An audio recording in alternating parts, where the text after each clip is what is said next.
So let's use our alts to make some passive gold, shall we? Firstly, let's decide exactly what we mean by passive gold making.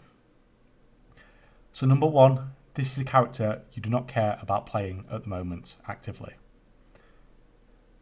Number two, you want the gold to be passive, so that means spending less than 1 minute a day on the character. Number three, you want to spend less than 1 hour setting this up. Number four, you want this to be long-term gold making as possible with minimal chance of any nerfs. Mission tables can be a great way to make gold, and at the start of an expansion I would say they are worth the investment.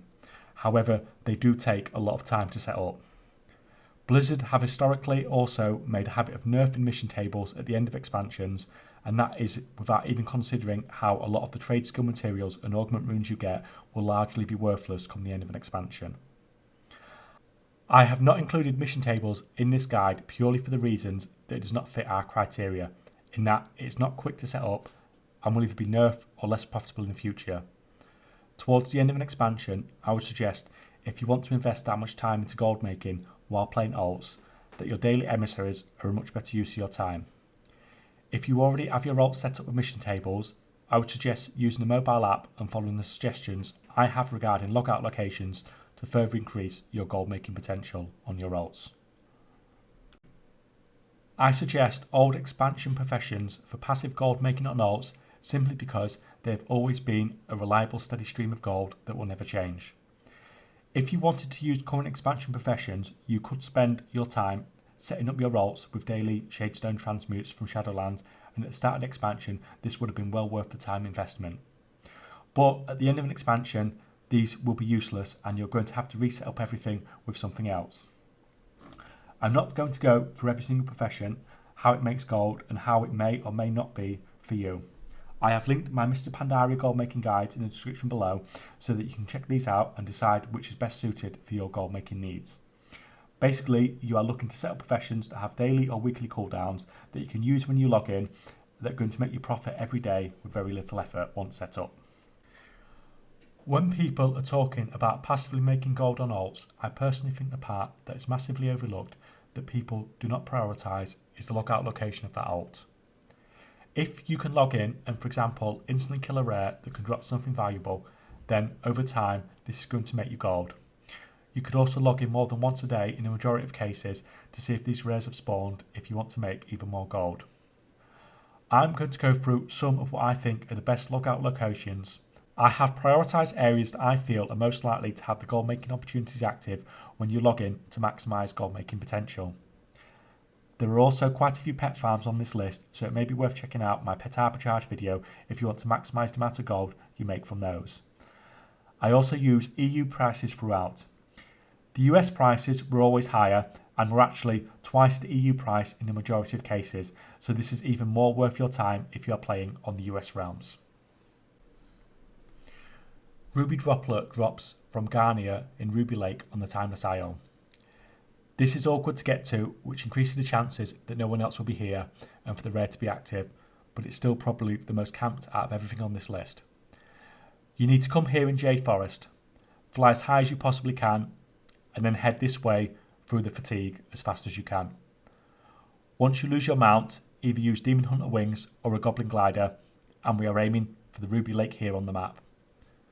According to Wowhead, Ruby Droplet has a drop rate above 3% and has a current EU value of 24k market value and 13k regional sale average. Next, we have the big Red Raygun Toy. You want to be heading towards this island into Squalor Marsh. You will get dismounted as you get close to the island, but once you're on the island, just run past everything towards the huts, and you're looking for the only hut on the island that has an upper floor, and the rare you need to kill is on the second floor. The drop rate is only 3%, but he has a respawn time of only 6 to 8 minutes, which means as well as using this as a daily lock and kill, you can actually use this as a semi-AFK farm as well. Whenever you are semi-busy with something else, but can pop back to your PC every 10 minutes or so, then you can just log in this character and make some gold in the meantime.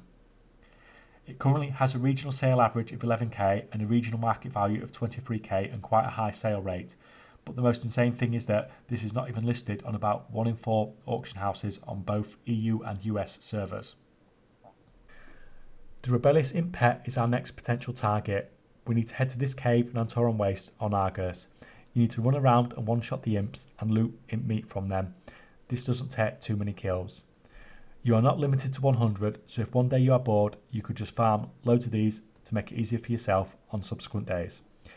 This one probably takes slightly longer than the 1 minute a day we was aiming for, which is its biggest drawback, but it does have the guarantee of always being a daily kill when you log in.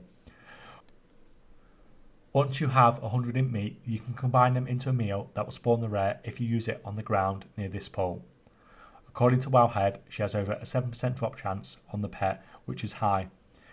You'll be looking at getting multiple of these a month if you are doing this daily. At the time of writing, this pet has a region market value of 30k and a region sale average of over 16,000 gold. Next, we're going to go for the Caverndark Nightmare pet. You need to head over to this cave in Nazjatar. This is the only one on the list you'll actually need a little bit of gear for. I was fine as a level 60 item level 150 rogue, but anything much below this and you may struggle, as this rare was only from last expansion. If you have a stealth character free, that is a bonus as well, as the rare can spawn in multiple places within the cave and there are patrols running all over the place. The pet has a drop rate of just over 4% with a regional sale average of 42,000 gold and a regional market value of 87,000 gold, making it by far the most valuable drop on this list. So lastly on the list for now, I've put the Pandarian Farm, which is located here in Valley of the Four Winds. I've put this last, it does not really fit our criteria for setup time and takes a few minutes daily, which is above what we were aiming for ideally. However, if you are willing to put in the extra effort to unlock this or already have it done, then it can be a great logout location. You want to aim to use the farm to produce Pandarian ore, and in particular you're after ghost iron and trillium ore, as if you are following my advice regarding professions, you will likely be using loads of this to make living steel and it will make you more self-sufficient. I'm not going to go through the whole process with the farm as it deserves one video all to itself, but I've left a link to a video that I found informative below. So that's it. That is what I suggest. Pick up some legacy professions with daily cooldowns that you know always have and always will make some gold. Log out somewhere you know you can do something that will make some gold over time. If you are willing to spend the time playing an alt and would rather do that than passively make gold, then that's more likely to be more profitable. But for those of you like me, with tons of alts not really doing anything, setting them up like this could well make you a nice steady stream of gold. Thank you for listening and good luck out there, goblins.